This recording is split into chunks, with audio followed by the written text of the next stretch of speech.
Mesdames et Messieurs, ladies and gentlemen, dear colleagues, I'm very honored as a very brand new diplomat representing my country in Iceland. I have been here a few weeks and I presented my credentials this Monday, so I'm extremely happy and honored to be here today.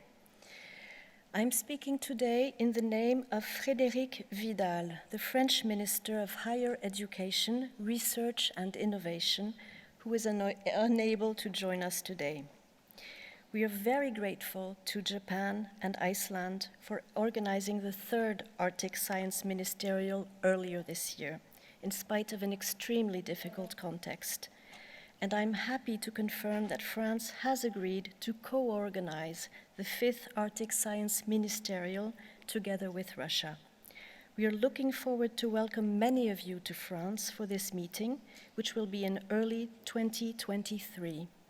And we look forward to working with all of you in order to achieve a series of important goals. France is highly committed to Arctic Science Ministerial events. Indeed, we are honored and proud to take the lead together with Russia for the fourth edition. This decision represents a reaffirmation of our firm commitment to stability and constructive scientific cooperation in the Arctic. We're also very pleased to co-organize this event with Russia, building on our existing fruitful cooperation in the polar field. I personally know, as the daughter of scientists, that successful science is usually the result of interaction within a team of people with international and very different backgrounds. I also know, as a diplomat, that the Arctic is home to many nations and indigenous people. It is a complex and strategic part of the world, a zone which is especially fragile and important, which we might even call a common good. Why is that?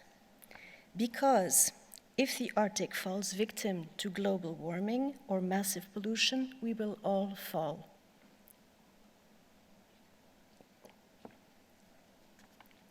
Our task is to better understand, in scientific terms, the Arctic's delicate equilibrium and contribute to its safekeeping. It's an urgent task. International scientific cooperation, given these high stakes, is a necessity. As nations and human beings sharing this planet, we need to pool our resources, talents, brains, and creativity in order to slow down and, if possible, halt and correct the imbalances we have created in order to ensure a sustainable future. As we all know, the Arctic is experiencing environmental and climate change faster than any other part of the planet. And these difficulties, Mr. President, dear colleagues, should be our wake-up call. The Arctic Ocean, more than any other region, is impacted by global climate change, with temperature increases 2 or 3 times greater than the global average. The Arctic ecosystem is highly sensitive to human activities and takes, as you know, a very long time to recover. However, environmental issues in the Arctic are much more than just a wake-up call. These difficulties in the Arctic can also be responsible for a dramatic domino effect around the globe.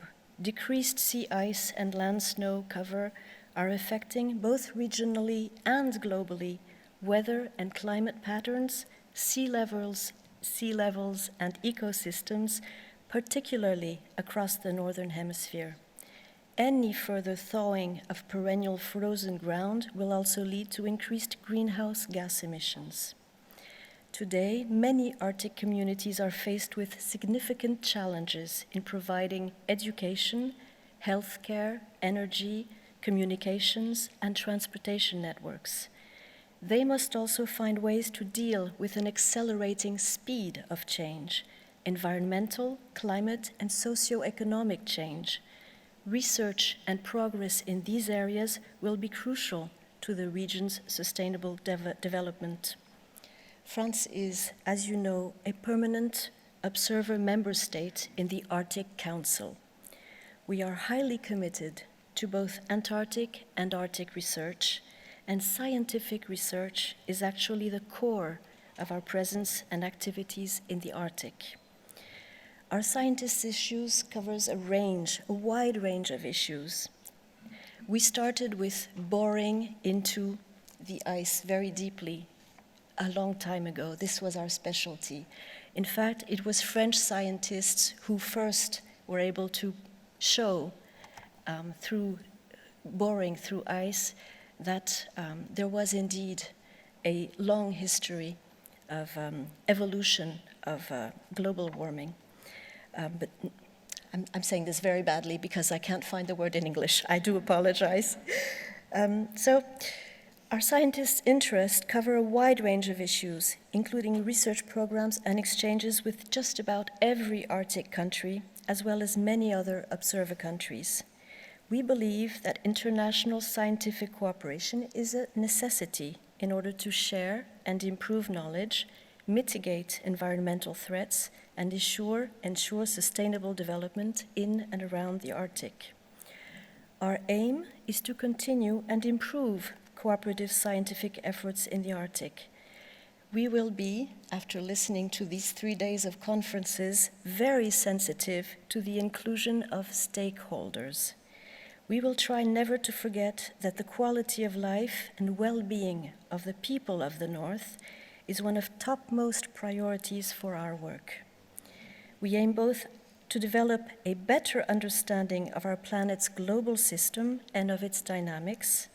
We hope to find ways of promoting the sustainable global system and, the sustainable development of these vulnerable territories.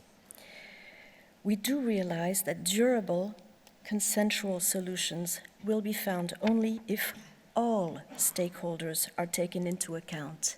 And I believe this includes many more than just the people. So those who live and work in the Arctic, the people who travel or trade through its waters, those whose waste products are carried into the Arctic seas by the wind and currents, and those who depend on its economic resources, like fish. But scientific endeavor in the Arctic must also include decoding other, less verbally explicit, but also extremely important signals sent to us by a different kind of stakeholders: the biodiversity of plant and animal life, interdependent ecosystems, the delicate unknown balances we are upsetting at the bottom of oceans without even being aware of them.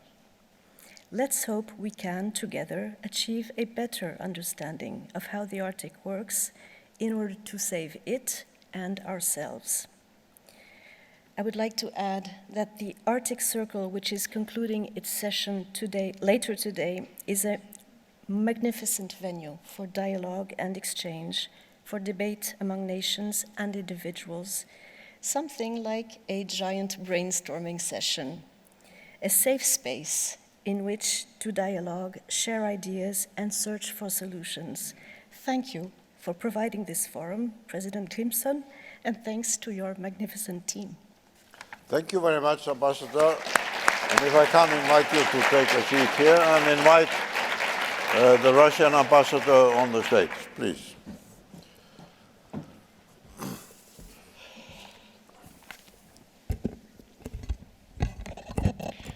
Your Excellency, President Grímsson, Your Excellency, Minister Ólafur, ambassadors, dear colleagues and friends.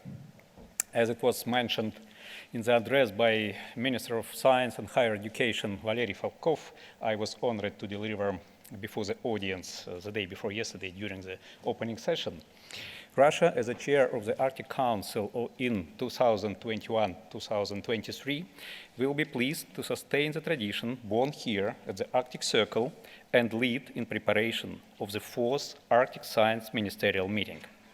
We are pleased to do it together with our French colleagues, who will be coordinators of this process as well. And we thank them for being together with us. Today, we shall distribute in our capitals a brief press release on this occasion. We shall build on the success of organizers of ASM3, Iceland and Japan, as well as achievements of ASM1 and 2. I would like to congratulate our direct predecessors on the success of ASM3, which was reached despite hard times of COVID pandemic. As the world gets vaccinated against coronavirus, it is our hope that we will be able to resume normal travel and we shall act accordingly. We are at the starting point of our endeavors. We shall need to sit and agree with our French colleagues on the way forward. We shall have to thoroughly study experience and materials accumulated by Iceland and Japan. And I believe that we shall consult regularly with our predecessors. We already had a series of constructive meetings online and agreed to stay together. We would like to reiterate our support of maintaining stability and constructive cooperation in the Arctic. While admitting the important role of international scientific cooperation in obtaining new data on globally important changes in climate and environment, we underscore that the quality of life and well-being of the Arctic inhabitants is our obvious priority within the ASM4 framework.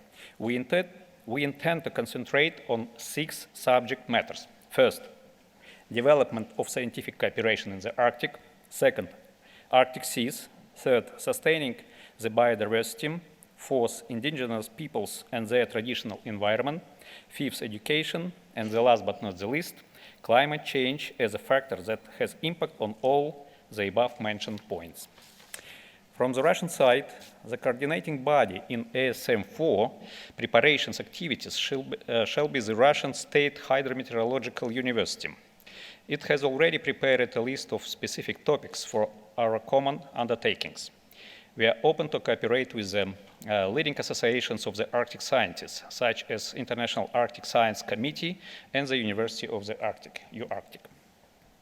We are also studying the idea of an early start of preparations of the 5th International Polar Year, which is proposed to hold in 2032 through 2033. It could give the ASM process some flesh and bones and allow new incoming chairs of the Arctic Council to make their contributions to thinking over and preparing IPY 5. If the idea of new International Polar Year is supported, the Arctic Circle could become one of the main platforms of discussions on its priorities, structure, and logistics, assuring our way forward in the most democratic manner. So let's work together and start moving to success of ASM4. Thank you.